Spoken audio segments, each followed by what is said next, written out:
እንዴት አድርጌ አኬዋ ወይ ፓፓ እንዳትወጣ ፈልጋለሁ መጨረሻ ላይ እሺ የማውራ ጉዳይ ስላለኝ እዚሁ ላይ እሺ ብሩስ ሌላው ግን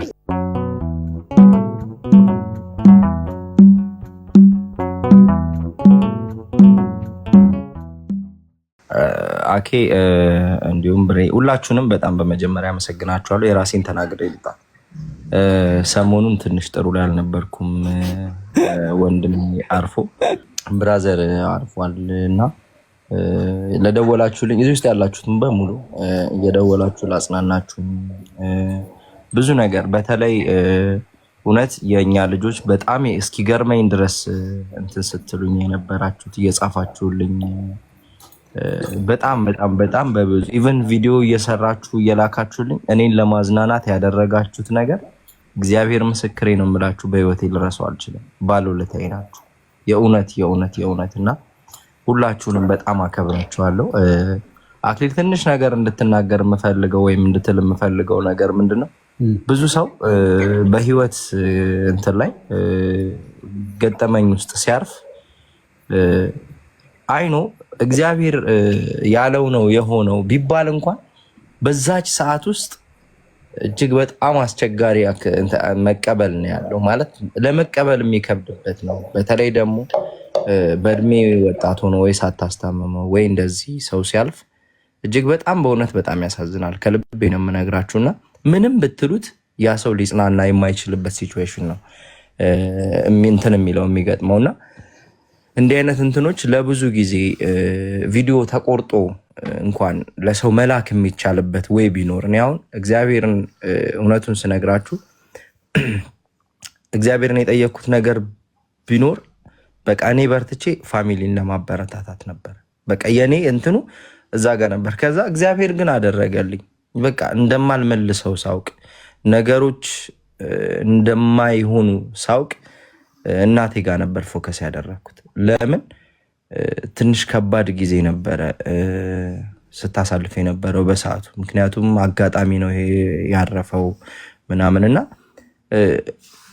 ሰዎች ሊሰሙት የሚችሉት ነገር ከእንትን ውጭ አሁን መጽሐፍ ቅዱስ ስታንብብ ብትለው ይከብዳል። ግን የሆነ ሰው የሆነ ሪከርድ የተደረገ ነገር ቢልክ የእውነት ነው የምልህ እያለቀሰም ሲሰማው ምናልባትም ለቅሶ ሊያቆመው ይችላል እና በዚህ ጉዳይ ላይ አኬ የሆነ ነገር እንድታወራ ፈልጋለሁ። ምናልባትም እዚህ ውስጥ ያላችሁ ሰዎች እኔ የከፋኝን ያክል በእኔ ሁኔታ ውስጥ ያሉ ሰዎች ሊሰሙት የሚችለውን ነገር የሚችሉትን ነገር እኔ አሁን እንድትናገርና ሪከርድ እንዲደረግ ፈልጋለሁ። ለምን በየቀኑ በየሰዓቱ ብዙ ለቅሶች አሉ፣ ብዙ ሀዘኖች አሉ በየቤቱ እና እሱ ነው። ሌላ ደግሞ ተጨማሪ የምናገረው እግዚአብሔርን ይህን እንኳን እንደ እንትን ነው የማወራው፣ ፖስትም አድርጌዋለሁኝ።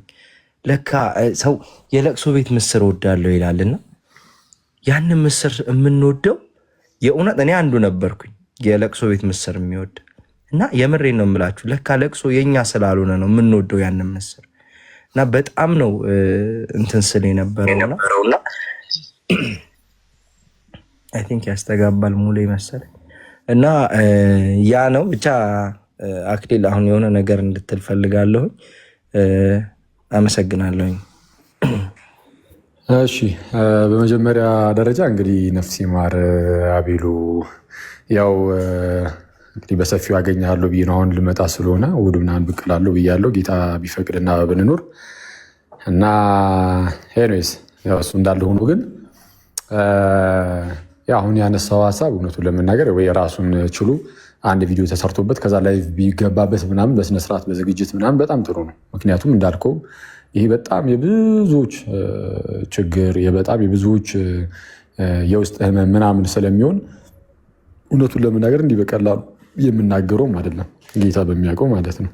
የሆነ በደንብ በቃ ከሰዎቹም አንጻር ምናምን ከውስጣቸው አንጻር ደግሞ እንደ እግዚአብሔር ቃል ምናምን አድርገን በደንብ ሊነገር የሚገባውም ነገር ነው። እንዳልኩ በጣም ትልቅ ርዕስ ነው። በቃ ይሄ ሰውን ማጣት ምን ያህል ውስጥን እንደሚሰብር የምታውቁት ማለት ነው። ኢየሱስ አልቅሷል አልዓዛር ሲሞት አስቡት። ጌታችን ኢየሱስ እንደሚያስነሳው ራሱ እኮ ያውቃል። ጌታ ኢየሱስ እንደሚያስነሳው እያወቀ ዮሐንስ ወንጌል ምዕራፍ 11 ላይ ቀደም ብሎ ምንድነው አልዓዛር አንቀላፍቷልና ኑ እንቀስቅሰው ብሏቸው ሊያስነሳው ማለት ነው። እግዚአብሔር በእርሱ እንዲከብር ነው እዛ ለመኖሬ ምናምን ነገር ብሎ ነግሯቸው ምናምን በቃ እንደሚያስነሳው ያውቃል። ግን አልዓዛር እንደሞተ ሲነግሩት ለጌታችን ኢየሱስ እንባውን አፈሰሰ፣ አለቀሰ እና የወደው ነበረ እያሉ በዙሪያ ያሉ ሰዎች ራሱ ተናገሩ። እና ሞት ምናምን ይሄ እንደዚህ ከኛ በጣም የምንወዳቸው ምናምን የቀርቡ ሰዎች ምናምን ሲነጠሩ ምናምን በቃ ያስለቅሳል እና ያሳዝናል፣ ውስጥም በጣም ይሰብራል። እና እንደዚህ አይነት ነገሮች በቀላሉ አሁን እንደዚህ ነገሮችን በጣም በቀላሉ መጠገን በጣም የሚቻል አይደለም። ስለዛ መጽናናትን የሚሰጠው መንፈስ ቅዱስ ነው በመጀመሪያ ደረጃ። ግን እንደ እግዚአብሔር ቃል ግን የምናወራው ከሆነ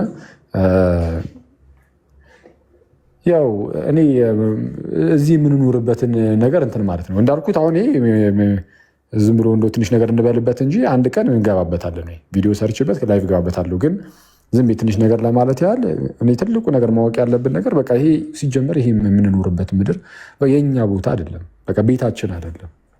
ቤታችን ስላልሆነ በቃ የተወሰነ ጊዜ እንደ እንግድነታችን ኖረን በቃ እንሄዳለን። ይህንም ሁላችንም ማወቅ አለብን። ማለት በማወቅ ደረጃ ብቻ አይደለም። በእርግጥ አንዳንድ ጊዜ እውቀት ካልተዋሃደን ምንም ጥቅም የለውም። የክርስትና ትምህርት እንዳጠቃላይ የድህነቱ ይሁን የነገረ እግዚአብሔሩ ምኑም በማወቅ ደረጃ ዝም ብሎ ይታወቅና ግን ከውስጣችን ጋር ካልተዋሃደ አንድ ቀን ዝም ብሎ መጥቶ የሆነ ሰይጣኑ ምኑም ዝም ብሎ ያነሰዋል። ዝም ብሎ እውቀት ብቻ ሲሆን አንደበት ላይ ብቻ አእምሮ ላይ ብቻ ዝም ብሎ የቀረ ነገር ሲሆን ልባችን ላይ ካልተቀመጠ ካልተዋሃደን ትምህርቱ ዝም ብሎ ይሄ በአሸዋ ላይ እንደተመሰረተ እንሆንና ነፋስ ሲመጣ ጎርፉም ሲጎርፍ ይመታናል፣ አደገኛ ወዳደቅ እንወድቃለን ውስጣችን ጋር ካልተዋሃደ እና ይሄ እኛ እዚህ የምንኖረው ኑሮ ዝም ብሎ እንደ መጻተኛ እንደ እንግዳ የምንኖርበት እንጂ የእኛ መኖሪያ አይደለም የሚለውን በማወቅ ደረጃ ብቻ አይደለም ከውስጣችን ጋር ምንድነው በደንብ ሊዋሃድ ነው የሚገባው። ይሄ በቃ ይሄ የምንኖርባት ይህቺ ምድር የእኛ ቤት አይደለችም፣ የእኛ መኖሪያ አይደለችም። እኛ እንግዶች ነን እዚህ በቃ አለቅ እንግዶች ነን። ጴጥሮስም እንደዛ ነው ያለው፣ እንግዶች ነን። ስለዛ እንግዶች ስለሆነን የተወሰነች ጊዜ አርፈን ከዛ ነው በቃ ወደ ቤታችን ወደ ሀገራችን እንሄዳለን። ጳውሎስም እኛስ ሀገራችን በሰማይ ነው የሚለው ለዛ ነው። ይህንን አንዴ ካወቅን ሁላችንም እንደምንሄድ መጀመሪያ እናውቃለን። ከዛ በኋላ ግን አንዳንድ ጊዜ እንዳልኳችሁም ይሄ የምንሄድበት መንገድ ምናምን የምንለይበት መንገድ እችን ምድር ምናምን ቤተሰቦቻችን ምናምን እዚህ ያሉትን በስጋ ያሉትን የምንለይበት መንገድ ምናምን አንዳንዴ ለምሳሌ በጣም አስቸጋሪ ሊሆን ይችላል። ወይ በወጣትነቱ የሚሄድ ሰው ሊኖር ይችላል። ገና ልጅ እያለ መሄድ ሊኖር ይችላል። ብዙ ዓመት ኖሮም ደግሞ ሊሄድ የሚችል ይኖራል ምናምን እና የተለያዩ መንገዶችን ታያላችሁ። እንግዲህ ሰው ከዚህ የሚነጠልበትን ማለት ነው። እና እነዚህን ስናይ አንዳንድ ጊዜ ግራ ሊያጋባን ይችላል። ገና እንደዚህ አይነት ወጣት ሰው ምናምን ልንል እንችላለን። እና አሁን እንደነዚህ አይነት ነገሮችን ስናይ በቃ የመጀመሪያው ማወቅ ያለብን ነገር እግዚአብሔር ያውቃል የሚለው ነው። እኛ ከኛ የተሻለ ነገር እግዚአብሔር ያውቃል ጋይስ፣ እግዚአብሔር ያውቃል። እና የእርሱ ፈቃድም ደግሞ እንድትሆን መጸለይ ያለብን። አንዳንድ ጊዜ የሆነ ከኛ እውቀት ውጭ ይሆናል ብዙ ነገር። በቃ ምንድን ነው ለምንድን ነው እግዚአብሔር አንዳንድ ግራ የሚያጋቡ ነገሮች አያጋጥሟችሁም እንዴ? እንጦንስም እኮ የሆነ ወቅት ላይ እኮ ጠይቆ ነበር። በጣም ጨካኝ ሰዎች ምናምን በጣም በዝባዥ የሆኑ ሰዎች ምናምን እዚህ ምድር ላይ ተሳክቶላቸው ተንደላቀው ሲኖሩ ልታይ ትችላሉ። በጣም የዋህ ነው፣ ትሁት የሆኑ ወደ እግዚአብሔር የቀረቡ ምስኪኖች ሆነው ግን ደግሞ በችግር ውስጥ በቃ እግዚአብሔር ለአንተ እየታመነ ይህ ሰው ለምንድን ነው ችግር እንዲያ የምታደርገው ብለህ ልጠይቅ ትችላለህ። አንዳንድ ጊዜ እንደዚህ ነገሮች በጣም ያጋጥማሉ። ግን ለእንጦንስ የተመለሰለት ነገር ምንድን ነው? ራስ ላይ ትኩረት አድርግ። እግዚአብሔር የሚያደርገውን ሁሉ አታውቅም ነው። የእግዚአብሔር ነገር ሁሉ አናውቅም። ስለዚህ መልካሙን የሚያውቀው ጋይስ እሺ ተመልሻለሁ መሰለኝ። መልካሙን የሚያውቀው እግዚአብሔር ነው። ስለዛ የመጀመሪያው ምንድነው ወደ ውስጣችን ልናስገባው የሚገባው ነገር የሆነ ነገር ሲነሳ እግዚአብሔር ያውቃል የሚለውን ነው። ከዛ ደግሞ የጌታ ፈቃድ የእርሱን ፈቃድ ደግሞ ይሁን የሚለውን ጌታችን አባቱ ብትፈቅድስ ይህቺ ጽዋ ከኔ ትለፍ አለና ሞቱን ማለት ነው።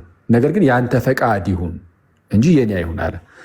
አሁን ይሄ በጣም ትልቅ ትምህርት እኮ ነው የሰጠን ጌታችን። የአንተ ፈቃድ ይሁን የሚል ታላቅ የሆነ ጸሎት ነው የሰጠን። ታላቅ የሆነ ጸሎትን ያስተማረን እና እኛም ልንል የሚገባው እሱ ነው። እና አንዳንድ ነገሮች ከእውቀታችን ውጭ ናቸው። ከእውቀታችን ውጭ የሆኑ ነገሮች ላይ ብዙ መጨነቅ የለብንም። እግዚአብሔር ያውቃል ብሎ ማለፍን በጣም መልመድ አለብን። እያንዳንዱን ነገር የሆነ ባይ ሪዝኒንግ ምናምን ይሄ በአመክንዮ ምናምን ሁሉን ነገር ቁጭ ማድረግ አይጠበቅብንም። ስለዛ በእግዚአብሔር ዘንድ ግልጥ የሆኑ የሚታወቁ ነገሮች ሆነው ለእኛ ግን የተወሰነ ሸፈን ያሉ ነገሮች ሊኖሩ ስለሚችሉ እሱን እያሰብን ግን ደግሞ እግዚአብሔርን ተስፋ ማድረግ የእግዚአብሔርን ነገር መልካም እንደሆነ ማሰብ በወጣትነታቸው ሰዎች ከኛ ቢለዩ እግዚአብሔር ያሰበው መልካም ነው ብሎ በእግዚአብሔር ላይ እምነትን መጣል ምናምን ያስፈልጋል። ግን አስቀድሜ እንዳልኩት በቃ ማናችንም ትንሽም እድሜ እንኑር ብዙም እድሜ እንኑር ይሄ በእንግድነት የመጣንበት ምድር ነው። በተለይ አሁን እንደ ክርስቲያን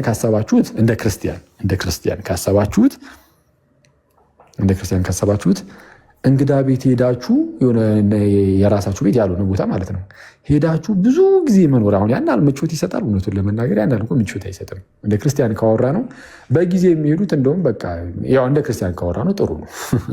እንደ ክርስቲያን ካወራ ነው ቶሎ ወደ ጌታ ሄዱ። እንዴ ጳውሎስ እኮ ይላል እንዴ ጳውሎስ ምን ብሎ ነው የሚናገረው? ህይወትም በቃ ለክርስቶስ ነው፣ ሞትም ደግሞ በቃ ለእርሱ ጥቅም ነው። ለምን ሲሞት ወደ ክርስቶስ ይሄዳል። ለዛ ነው በሌላ ስፍራ ሊሄድ ከክርስቶስ ጋርም ልኖር እናፍቃለሁ ብሎ የሚናገረው ለዛ ነው። ስለዛ ጥቅም ነው እንዴ በእንግድነት ሄደ እንትን ማለቱ ማለት ለእንግድነት የሆነ ቦታ ሄደ ብዙ ጊዜ ከዛ እንደ እንግዳ ሆነ መቀመጥ የሆነ ቦታ መጻተኛ ሆነ መቀመጥ አሰልቺ ነው። ስለዚህ እንደ ክርስቲያን ስታስቡት ጋይስ እንደ ክርስቲያን ስታስቡት በቃ እቺ ምድር እንደዛ ናት። በእንግድነት ይህን ሁሉ ከምትቀመጥ ወደ ሀገር ሄድ ደግሞ ጥሩ ደግሞ ይህ እንደዚህ ስላችሁ ደግሞ በሉ እንነሳ ወደ ሀገራችን ሂዶ ግር ብለህ ደግሞ ሂድ እያልኩኝ ሳይሆን ግን እግዚአብሔር እንደፈቀደው ነው የምንሆነው። በቃ እግዚአብሔር ባለን ጊዜ እንሄዳለን። ስለዚህ ከኛ የሚጠበቀው ምንድነው ካልን ተዘጋጅቶ መጠበቅ። በቃ ወደ ቤት የምንሄድበት ወደ ቤታችን የምንሄድበት ጌታችንና መድኃኒታችን ኢየሱስ ክርስቶስ በአባቱ ዘንድ አዘጋጅቶልናል። መኖሪያን አዘጋጅላችኋለሁ ብሎናል። ስለዛ በቃ ወደ ቤታችን እንሄዳለን ሁላችንም። የምንሄድበት ጊዜ ምንድነው? በደረሰ ጊዜ ግን እንዳናፍርና አይ እናንተ የተገባችሁ አይደላችሁም እንዳንባል ራሳችንን አዘጋጅተን ከጌታ ጋር እንኑር። አለቀ። እሱ ነው አሁን በጣም መታወቅ ያለበት እሱ ነው። ዝግጁ ሆነን መጠበቅ አለብን። ወደ ቤታችን እንደምንሄድ እያሰብን መች እንደምንሄድ ግን ስለማናውቅ ይሄ ነገር ስላልታወቀ እንዳልኳችሁም የተለያየ ህፃናትም ወጣቱም ሽማግሌ ከሆንም በኋላ ነው የምንሄደው። በነዚህ ማለት በየትኛውም የእድሜ ክፍል ውስጥ ሆነን ማለት ነው። ስለዛ በየትኛው ጊዜ ግን ሊሆን እንደሚችል ስለማናቅ ተጠንቅቀን እንጠብቅ ነው። ተጠንቅቀን ጊዜውን መጠባበቅ መልካም ነው። እንዳልኳችሁ አያሳዝንም? አይደለም፣ በደንብ ያሳዝናል። እንደሚያሳዝን አንዱ ማሳየው ራሱ ጌታችን ኢየሱስም ነው። በቃ አልዓዛር ሲሞት አይቶ እንደሚያስነሳው እዛው እያወቀ እንኳን አልቅሷል፣ እንባውን አፍስሷል። ኦኬ እናዝናለን። አዎ፣ ግን ወዲያው ደግሞ ማሰብ ደግሞ ያለብን ምንድን ነው? ጌታችን ሞቶ ተነሳ። ስለዚህ ሞቶ መቅረት የለም። ተስፋ እንደሌላቸው አይደለንም። ተስፋ እንደሌላቸው ሞተን የምንቀር አይደለንም። እንነሳለን፣ ለዘላለም እንኖራለን ከጌታችን ጋር። ስለዛ የሆነ በቃ በብሉይ ኪዳን እንደነበርን አይነት ሰዎች ሆንን መደንገጥ በዛ ደረጃ የለብንም። በብሉይ ኪዳን የነበሩ ሰዎች በቃ ሞት ስለሚያሸንፋቸው ምን ያደርጋል? ሁሉም በሞት ፍርሃት ባርነት ውስጥ ነበሩ። ዕብራውያን 2 ላይ እንደተነገረው እኛም ሞትን እየፈራን ስቅቅ ብለን ምናምን መኖር የለብንም። አሁን በሞት እንሸጋገራለን ወደ ዋናው ወደዛኛው ህይወት ደግሞ ወደ ጌታ ነው የምንሄደው። ስለዛ እንዳልኳችሁ ነው እንደ ክርስቲያን ካሰብ ነው ሰው ወደ ክርስቶስ ሲሄድ ያው ምንም እንኳን ከኛ ጋር እንደ ስጋ አስበነው ያው ከኛ ጋር ምናምን ያለው መላመዱ አብሮን መኖሩ ምናምን እሱ በቃ ውስጣችን በጣም እንትን ሊለው ይችላል። እሺ ሶሪ በጣም ስልክ እየገባ ነው። እና እንዳልኳችሁ ግን ወደ ጌታ እንደሚሄዱ ስናስብ ግን ደግሞ እሱ ደግሞ ደስ የሚያሰኝም ጭምርም ደግሞ ነው። እውነቱን ለመናገር በጎን ደግሞ በቃ ከጌታ ጋር ደግሞ ይሄ ውጣ ውረድ የሌለበት አሁን ይሄ ዕለት ዓርብ እኮ ነው የሚባለው። አሁን የምንኖረው ህይወት በቃ ዕለት ዓርብ ነው። ምንም የስቃይ የመከራ የእንግልት በቃ የተጋርሎ የምን በቃ እንደዚህ ውጣ ውረድ ያለበት አይነት ህይወት ነው። እስቲል ግን በጌታ ደስ እያለን የምንኖርበት ነው። ይመጣ ዘንድ ያለውን ህይወት በጭላንጭልም ቢሆን የምናጣጥምበት ነው። ስለሱም ጌታን እናመሰግናለን። በእርግጥም በስሱም ቢሆን የምናጣጥምበት ይመጣ ዘንድ ያለው ዓይን ያላየው ጆሮ ያልሰማው እርሱ በቃ እሱን አናውቀውም። ስንሄድ ነው የምናውቀው ምን አይነት እንደሚሆን ማለት ነው። በምን አይነት ነገር ልንሞላ እንደሆነ ጌታ ነው የሚያውቀው። ግን አንዳች ታላቅ ነገር እንደሆነ ግን እናውቃለን። ማለት በቃ ምንም ጆሮ ያልሰማው ነው፣ አይን ያላየው ነው፣ እግዚአብሔር ግን ለእኛ ያዘጋጀው ነው እና እሱ በጣም ድንቅ ነው። አንዳንዴ ከልጅነታችን ጀምሮ ምናምን ማለት በልጅነት ጭንቅላታችን እንደምንማረው የሆነ ግሪን የሆነ ኤሪያ ምናምን የሆነ አረንጓዴ ነገር ምናምን ኖሮ ምናምን እዛ ወደዛ እየቦረቅን ምናምን እንደሱ እንዳታስቡ። እንደሱ አይነት ነገር እዚሁ ምድር ላይ ዞር ዞር ብትሉ ገንዘቡ ካላችሁ ልታገኙ ትችላላችሁ። የሆነ አረንጓዴ ነገር እንደው ጥሩ ውሃ የሚታይበት ጥሩ ፍራፍሬ ምናምን እሱን ዞር ዞር ብላችሁ እዚሁ ታገኙታላችሁ። ወይም በእስልምናው የሚሰጠው ተስፋው እሱ እንደዚህ አይነት ተስፋ ሊሰጣችሁ ይችላል። በእስልምና እንደዛ ነው። በክርስትና ከዛም በጣም የረቀቀ ነው ማለት አታስቡት፣ ልታስቡትም አይቻልም። ከሀሳብ በላይ የሆነ የማናቀው ነገር አንዳች ነገር እግዚአብሔር አዘጋጅቶልናል። እሱን ጋይስ እሱን ያገኘ ሰው በቃ ለዘላለም ሌላ ታሪክ ውስጥ ገብቶ የሚኖረው። አሁን እዚህ ምድር ላይ የምንደሰትባቸው ነገሮች ሁሉ እንደ ኢምንት እንድንቆጥራቸው የሚያደርገን እንደ ኢምንት ማለት ከምንም ጭራሽ ማለት ነው። የሆነ አሁን እዚህ በጣም ደስ ሊያሰኙን የሚችሉ ነገሮች በተለይ ዓለም ከምትሰጡ አንጻር ማለት ነው ስቃይ መስሎ እስኪሰማ ድረስ ማለት ነው። ያኛው ደስታ በዛ ላይ ይህንን ስቃይ እስኪያስመስለው ድረስ ነው እና ያ ተዘጋጅቶልናል። ስለዛ ወደዛ ነው የምንሸጋገረው እና እሱን እያሰብን ደስ ልንሰኝ ነው የሚገባል። ስለዛ ከኛ የሚለዩ ሰዎች ሲኖሩ ስለነሱ መጸለይ፣ ማሳሰብ። የመጨረሻው ፍርድ ገና ስላልተካሄደ ጌታችንና መድኃኒታችን ኢየሱስ ክርስቶስ ለመጨረሻው ፍርድ ይመጣል። ሲመጣ በሁሉም ላይ ይፈርዳል። እንግዲህ እንደምታውቁት በሕያዋንና በሙታን ላይ ይፈርዳል እና እሱ ፍርድ ከመካሄዱ በፊት ለየትኛውም ሰው መጸለይ ትችላላችሁ። ለየትኛውም ሰው፣ ምክንያቱም ጌታ የመጨረሻውን ፍርድ አላስተላለፍም። ካላስተላለፈ ከፍርድ ውጭ ባለ ጉዳይ ላይ መጸለይ ይቻላል። የዛን ቀን ግን ጌታ ለፍርድ ሲመጣ ግን ያኔ ማንም ለማንም መጸለይ አይችልም። በቃ ቀጥታ ጌታ ለፍርድ ሊመጣ ያኔ የፍርድ ቀን ነው። ቀኑ ራሱ የምልጃ ቀን የጸሎት ቀን አይደለም፣ የፍርድ ቀን ነው። ከፍርድ ቀን በፊት ግን በእምነት ሆናችሁ ስለ ሁሉ መጸለይ፣ ከኛ ለተለዩት መጸለይ ምናምን። ልክ ቅዱስ ጳውሎስ ለሄኔሴፎሩ ሰው በዚያን ቀን ጌታ ምሕረትን ይስጠው ብሎ እንደጸለየለት እናንተም በቃ ከጎናችሁ ለተለየው በንጹህ ልብ ሆናችሁ በእምነት ሆናችሁ ጌታ ለዚህ ለወንድሜ፣ ለእህቴ፣ ለእናቴ፣ ለአባቴ በቃ ምሕረትን ይስጥ፣ ጌታ በመንግስቱ በመጣ ጊዜ ያስባቸው እያላችሁ ለእናንተ መጸለዩትን ለእነሱ መጸለይ፣ እንደዛ ይቻላል እንጂ ይሄ ራስን ሁሌ እያስጨነቁ መኖር ደግሞ አያስፈልግም። ቶሎ ከሀዘን መረጋጋት። እንደዚህ አይነት ነገር ውስጥ ያላችሁ ሰዎች ካላችሁ ምናምን ነገር ያው ኦፍኮርስ እንግዲህ ትኖሩ ይሆናል ምናምን። እንግዲህ እናንተን እኔ በደንብ መንፈስ ቅዱስ ያረጋጋችሁ፣ መንፈስ ቅዱስ ያጽናችሁ፣ ያጽናናችሁ። በጣም እግዚአብሔር ነው የሚያጽናናው ምናምን። እንደዚህ ቀላል አይደለም የልብን ነገር እንትን ማለትና ግን ለእናንተ ጥሩ ነገር ምንድነው እሱን ማሰብ። በቃ ይሄ ሲጀምር እንግድነታቸው ነው። ኦኬ እንግድነታቸውን ጨርሰው ሄደዋል። እኔም ደግሞ እሄዳለሁ ብላችሁ አስቡ። ኦኬ እኔም እሄዳለሁ፣ ወደ ጌታ ይሄዳለሁ፣ እነርሱም ወደ ጌታቸው ሄደዋል። እንደዛ ብላችሁ ማሰብ። እኔ ክርስቲያን ከሆኑ ማሰብ ያለባችሁ ወደ ክርስቶስ እንደሚሄዱ ነው። ኦኬ ክርስቲያን ከሆኑ ማሰብ ያለባችሁ ወደ ክርስቶስ እንደሚሄዱ ነው። አትሊስት ያመኑ ናቸው፣ የተጠመቁ ናቸው። ጌታ ደግሞ በምህረቱ ባለጠጋ ነው ጋይስ። እንዲህ በቀላሉ የእርሱ የሆኑትን ዝም ብሎ አሳልፎ የሚሰጥ አይደለም። ይሄ ማለት በቃ አንዴ ክርስቲያን ኮንክ በታምር አጠፋ ምናምን እያልኩ አይደለም። እንጠፋለን። አሁን ድህነት ሊታጠ ይችላል ክርስቶስን ብትክደው፣ እንዲሁም ደግሞ በአደገኛ ኃጢአት ውስጥ እየተመላለስክ ሙሉ በሙሉ እግዚአብሔርን ከውስጥ እያወጣ ብትኖር ምናምን በቃ ምንም ለክርስቶስ ማትመች ሙሉ በሙሉ ሆነ ብትኖር ልታጠው ትችላለን። ግን እግዚአብሔር ግን በምህረቱ ባለጠጋ ነው። በምህረቱ ባለጠጋ ነው። ትንሽ ምክንያት ነው የሚፈልገው። የእርሱ የሆኑትን በተለይ የእርሱ የሆኑትን ማለት እንዳይጠፉ ትንሽ ነገር ነው የሚፈልገው። ዝም ብሎ እንዲህ በቀላሉ በቃ የሆነ ቀን እንዲህ ስታደርግ ነበር ጠፋ ምናምን እንደዛ ማለት አይሆንም ማለት ቅዱሳት መጽሐፍትንም ካየን ምናምን በቃ የእግዚአብሔርን ምህረት እናውቀዋለን። አዎ ፈራጅ ነው፣ ግን ፍርዱ ግን ምህረቱን በሚያጠፋ ደረጃ ግን አይደለም።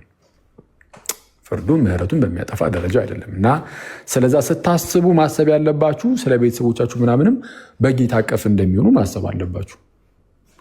ኦኬ በጌታ አቀፍ እንደሚሆኑ ማሰብ አለባችሁ። ኢቨን ሌላ ቤተ እምነት ራሱ ቢሆኑ ቤተሰቦቻችሁን አታውቁ። የእግዚአብሔርን ፍርድ እናንተ ምንም የምታውቁት ታሪክ የለ አናቅም። በነገራችን ላይ ቴዎሎጂካሊ ስፒኪንግ አዎ ሰው ለመዳን ይህን ማድረግ አለበት ብለን እንደዛ እንናገራለን። ግን ከዛ በኋላ ግን እግዚአብሔር ስለሚሰጠው ፍርድ ግን እኛ አናውቅም። የሆነ አካባቢ ላይ ወንጌልን ያልሰሙ ሰዎች ቢሞቱ ምንድን ነው የሚሆኑት ይላል አንዳንድ ሰው። ምኑን አውቀ ነው? እግዚአብሔር ነው የሚያውቀው። ይህንን እንዴት እናውቃለን? ስለዛ እግዚአብሔር በምን መንገድ እንደሚፈርድላቸው አናውቅም። ስለዛ የእግዚአብሔርን ፍርዱን ስለማናውቅ በተስፋ ደረጃ ምን ታደርጋላችሁ? አይ በቃ እንደው ከጌታ ጋር ይሆናሉ ብላችሁ አስቡ። ይህን መልካሙን አስቡ። ስቲል ግን ጌታ ሆይ በመንግስት በመጣህ ጊዜ አስባቸው እያላችሁም ደግሞ ጸልዩ። በመንግስት በመጣ ጊዜ በመንግስት በመጣ ጊዜ አስባቸው እያላችሁ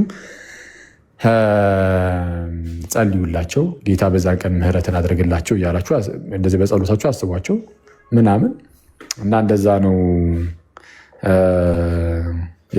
እንግዲህ ማጽናናት ምናምን አልችልም። ሰባኪም አይደሉም እንደምታውቁት ሰባኪ ስላልሆንኩኝ የማጽናናት ነገር ምናምን እንግዲህ ጥሩ አይደለሁም። ግን እግዚአብሔር ግን ያጸናናችሁ። ያው እሱ ነው ልል የምችለው። እኔ ፐርሰናል እኔ ራሴ አሁን እንደዚህ ነገር አጋጥሞኝ አያውቅም። አጋጣሚ ሆኖ እንደዚህ በጣም ይቅርብ የምለው አሁን እኔ እንደዛ ካደኩ በኋላ ምናምን እንደዚህ ነገር አላውቅም። እንግዲህ ልጅ እያለሁ ሕፃን እያለሁ ምናምን ከሆነ ነው እንጂ አሁን እንትን አለም። ስለዛ ያና በጣም እንትን አለው ማለት በጣም ይቅርብ ዘመድ ማለት ነው ይኖራል። ግን በጣም ይቅርብ የምለው ዘመድ በጣም እንትን የምለው ምናምን እንደዛ ብዙም የለም እና ግን ምንድነው አሁን ዝም ብዬ ሳስበው አንዳንዴ በጣም የሚከብድ ይመስለኛል። በጣም የሚከብድ በጣም ማለት ነው። ዝም ብዬ አስበዋለሁ አንዳንዴ ታስቡ እንደዚህ አይነት ነገር አንዳንዴ ወደ አእምሯችሁ ይመጣ የለ ወይ ዝም ብላችሁ የቅርባችሁ ካለ አንዱን ሰው ምናምን እንደዛ ሆነ በስመ አብ በጣም ከባድ ነው። ስለዛ ምንድነው አሁን ለእንደዚህ አይነት ነገር የሚያበረታው መንፈስ ቅዱስ ነው። እግዚአብሔር አምላካችን ብቻ ነው የሚያበረታን። ስለዛ ፕሊዝ በተቻላችሁ አቅም ከእግዚአብሔር ጋር ተጣበቁ። እኔ በጣም ከዚህ በፊትም ብዬዋለሁ።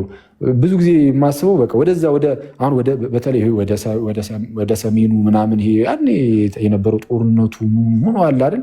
እኔ እሱን ሳስብ በጌታ እንዴት ማለት በየቦታው እንደዚህ አይነት ነገር የገጠማችሁ ሰዎች ልትኖሩ ትችላላችሁ። ግን አሁን ያኛውን ሳስብ እኔ በስመ አብ ሰው በጣም እኔ እንደው በጣም እንትን ካላለ በስተቀር እግዚአብሔር ካላጸናው ምናምን በስተቀር በጣም ከባድ እኮ ነው። አስበዋል። ሳታስበው ከዙሪያ የሆኑ ሰዎችን ምናምን ቤተሰቦችን በእንደዚህ አይነት ሁኔታዎች ስታጣ ምናምን እና እግዚአብሔርንም በቃ እንድትርቅ ሊያደርግህ ራሱ ይችላል። የሀዘኑ በጣም ስር ከመስደዱ ከመክበዱ የተነሳ እንደው እግዚአብሔር አንተ የለህም አይነት ነገር የሚሉ ሰዎች ራሱ ሊነሱ ይችላሉ። አይተዋል። ስለዚህ ቅድም ያልኳችሁን ግን ሁሌም እንትን ማለት እግዚአብሔር ያውቃል። የእግዚአብሔር ፈቃድ ይሁን እና በቃ የምርም መታመን ለእግዚአብሔር መታመን በቃ እኔም ነገ ከነገ ወዲያ እሄዳለሁ ዛሬም ሊሄድ ይችላለሁ ምናምን በቃ ጌታ ግን በዛች ቀን ምሕረቱን እርሱ ይስጠን ምናምን እያሉ የጌታን ምሕረት ተስፋ እያደረጉ በዘላለም ሕይወት ውስጥ ለመኖር ማሰብ ነው። እሱን ነው እንደዛ ነው መሆን ያለበት እና እንግዲህ በጌታ ፈቃድ ግን እዚህ ጉዳይ ላይ እስቲ እንትን እንላለን። በደንብ ተዘጋጅቼ ምናምን ነገር በደንብ እንትን እላችኋለሁ። የሆነች ነገር እናወራበታለን። በጣም በቃ ጌታ በነገር ሁሉ ከእናንተ ጋር ይሁን።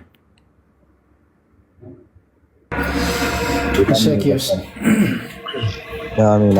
በጣም እግዚአብሔር ያክብርልን። አመሰግናለሁ ለሰጠህን ቃል እግዚአብሔር። እሱ ደግሞ እኔ አሁን አንዳንድ ጊዜ የምንላለው መሰላችሁ ሁላችንም በእያንዳንዱ ቀን አንድ ሰው ሲደሰት አንድ ሰው ያለቅሳል። ይሄ ማለት በምንም ሲቹዌሽን ይሁን ግን ሞት አለ እዚች ምድር ላይ እና በቃ መጽናናት ካለብን በጌታ እግዚአብሔር እሱ አጽናኝ መንፈስ ቅዱስ ጰራቅሊጦስን ይላክልን። በምንም ሁኔታ ውስጥ ሁኑ። እኔ ከራሴ ነው የምነግራችሁ፣ ማለት ካየሁት ነው። እውነት አንዳንድ ጊዜ ሰዎች እግዚአብሔር አይወደንም እግዚአብሔር እንዲህ ነው ብለው የሚሉበትን እንትን አይቼዋለሁኝ በራሴና ይደክማል በጣም ሳንታመም ምን ሳንል ነው ይደክማል በጣም እና ያን ሰዓት ምናልባት እኔ አሁን እግዚአብሔር እኔ በጣም ብርቱ አድርጎኛል በብዙ ነገር ማለት ለእኔ አምላኬ ባለውለታዬም ጭምር ነው። በደቂቃዎች እንትን እንኳን ልትወ የማልችል አምላክ ነው ያለኝ በምንም ቢፈጠን እስከ ዛሬ ድረስ እየሰማችሁኝ ከሆነ የምሰማ ከሆነ እስከ ዛሬ ድረስ በህይወቴ ብዙ መልካም ነገሮችና ጥሩ ነገሮች ሲደረጉልኝ የቆየው ሰው ነኝ። ከዛ መጥፎ ከሚባል ህይወት እግዚአብሔር አውጥቶ ዛሬ ላይ ስለ እግዚአብሔር ብቻ እንዳወራ አድርጎኛል። በብዙ መልካም ነገር አድርጎኛል። ብዙ ጥሩ ነገሮችን አሳልፌያለሁ በህይወቴ። ማጣት ውስጥ በነበርኩበት ሰዓት ዛሬ ላይ ማግኘትን ያገኘሁት ከእግዚአብሔር ጋር ሆኜ ነው። አስቡት፣ ይህን ሁሉ ያደረገልን አምላክ አንዳንዴ ደግሞ እንዲህ አይነት ነገሮች ሲፈጠሩ ራስ ወዳድ መሆን የለብንም። ለእግዚአብሔር በቃ ሁሉን ነገር መስጠት፣ አንተ ያልከው ይሁን ማለት መልካም ነገር ነው። እኔ የተረዳሁት እሱ ነው። ግን በአንድ ጊዜ አይኮንም፣ በአንድ ቀን አይኮንም። የሆኑ ሰዓታቶች፣ የሆኑ ቀናቶች አሉ። በቃ እነዛን ሪግሬት አድርገን ወር ደግሞ ይሄ ከውስጣችን ያለውን ነገር በሙሉ እንትን አድርገን ከወጣን በኋላ ወደ እግዚአብሔር መመለስና ለሌሎች ሰዎች እንዳለውም በቃ ጸሎት ማድረጉ ሞር እጅግ በጣም ሞር የተሻለ ነው እና ሁልጊዜም አመሰግነዋለሁ እግዚአብሔርን። ሁልጊዜም በእኔ ህይወት ውስጥ ብዙ ሊያልፉ የማይችሉ ጊዜያቶችን አሳልፌያለሁኝ። በማን ያለፍኩት? በገንዘብ አቅም ወይ ደግሞ በዘመድ ብዛት አይደለም፣ በእግዚአብሔር ቸርነት ነው። ስለዚህ ዛሬም ይህ ነገር ሲመጣ እያሳለፍኩትኝ በእግዚአብሔር እንጂ በሰው አይደለም እና ሁሉን ማድረግ ይችላል። ቀናችን እስኪደርስ ያ የታሰበልን ጊዜ የኛ የሚለው ጊዜ እስኪመጣ ድረስ ተዘጋጅቶ መጠበቅ ጥሩ ነው እና በጣም ነው የምወዳችሁ። በተለይ ቅድም ተናግሬያለሁ፣ ላይክ ጀስት ፈን የሆኑ ቪዲዮዎችን እየላካችሁልኝ እንድደሰት የምታደርጉኝ የምትጽፉልኝ ቴክስቶች ያበረቱኝ ነበር ብዙዎቻችሁ። በተለይ እነ ሄሉ ብዙዎች፣ ሄሉ ሜሮን በጣም በጣም እስከሚገርመኝ ድረስ ይህን ያህል እኔ ምን አድርጌላቸው ነው እስክል ድረስ እና በገንዘብም ልታግዙኝ ፈልጋችሁ ምን እንርዳህ ቤል ያላችሁኝንም ጨምሮ በጣም በጣም እጅግ አድርጌ አመሰግናችኋለሁኝ። እግዚአብሔር በቃ የምትፈልጉትን ነገር ሁሉ ያደርግላችሁ። በቃ በህይወታችሁ ሁሉ እግዚአብሔር ይቅደምላችሁ። ምንም አልልም። ሶሪ በጣም ኤኒዌይስ ታንክ ዩ አኪዬ አቤላይ እግዚአብሔር ያጽና። አሁንም ደጋግሞ ብርታቱን ይስጥ። አኪዮስ ቃልዮት ያሰማልን። ሁላችሁም የሰማችሁ እንግዲህ መጽናናቱን ባለንበት ማለት በእግዚአብሔር ቃል በጸናን ጊዜ እንበረታለን፣ እንጸናለን እና ጌታ ደጋግሞ ለሁላችንም በእውነት መጽናናቱን ይስጠን፣ ያበርታ። እንግዲህ በእኛ ድሮ በመዝሙር እንግዲህ በበገና የምንዘምርበት አየሁኝ በህልሜ ነው ሁሉ ጊዜ የሚባለው እና የመጀመሪያ እንትኗን ልበልልህ። አየሁኝ በህልሜ